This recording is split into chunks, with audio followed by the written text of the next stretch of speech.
Hey everyone, welcome back to the channel. So we finally got some official information about that cloud handheld coming from Logitech, and if you have an account with 2K, you may want to change your password. We've got those topics to cover, but before we get started, if you like this video, be sure to give it a thumbs up. And if you haven't yet, consider subscribing and hitting that notification bell, and we can keep you up to date with the gaming news. Now let's get started.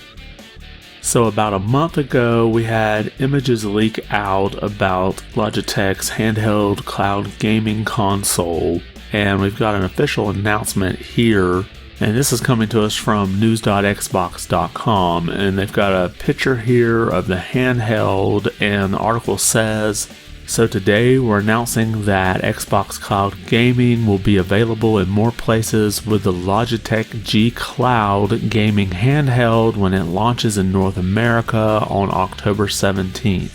Now looking at the specs of this handheld, it's going to have the octa-core Qualcomm Snapdragon 720G. And this is an 8nm processor that was released in 2020. It also has 4 gigs of RAM and 64 gigs of storage, which is expandable through a micro SD card slot. Now it has a 16:9 full screen display that runs 1080p up to 60 frames per second, and it's 7-inch and a touchscreen, but it's not OLED. And Logitech claims that the battery life is up to 12 hours, and it also offers haptic feedback, gyroscope controls, remappable buttons, ergonomic controls, and of course, Wi-Fi. Now this article from Xbox reminds us that you can play Fortnite for free without a Game Pass subscription through Game Pass. And the device will also offer remote play, which is not the Xbox Cloud Gaming, but it lets you stream your library directly from your Xbox. Now there will be other streaming apps that you can use. It will support Steam Link, so you can stream your Steam library from your PC. It'll also have support for NVIDIA's GeForce Now, and you can download apps directly from the Google Play Store.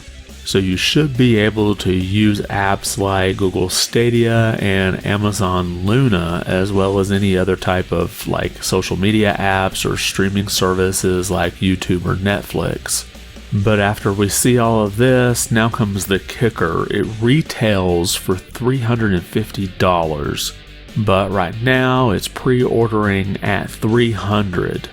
So I would have to ask myself, why would I buy this when I could buy the original Switch for $300 or the Switch OLED for $350, which is what the retail is for this device, or just go $50 above that and you can have a Steam Deck.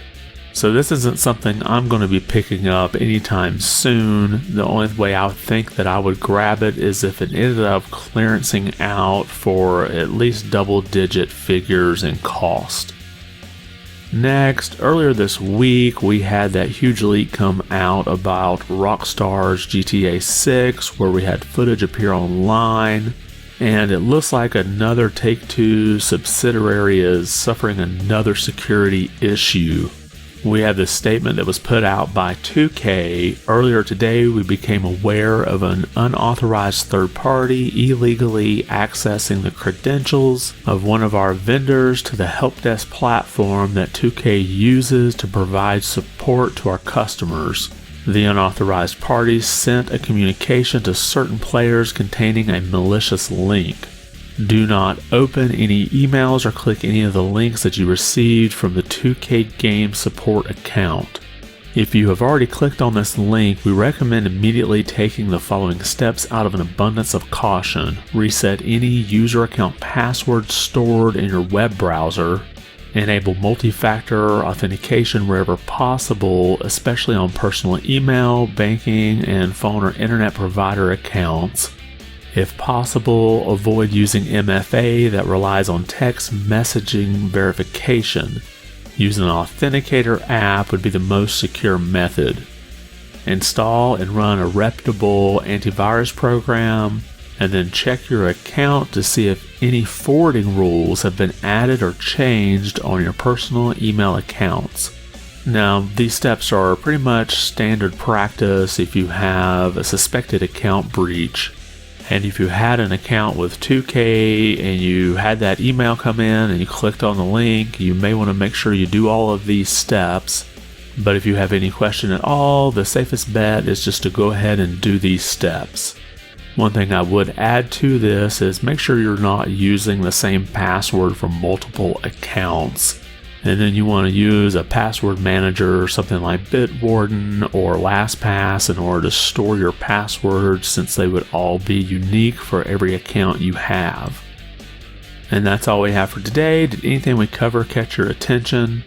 Do you think $350 is a bit much for a cloud streaming device? And never do like a password reset from a link in an email. Always go directly to the website and reset your password there. Drop a comment about any of the topics we covered today. I want to thank you for watching and be good.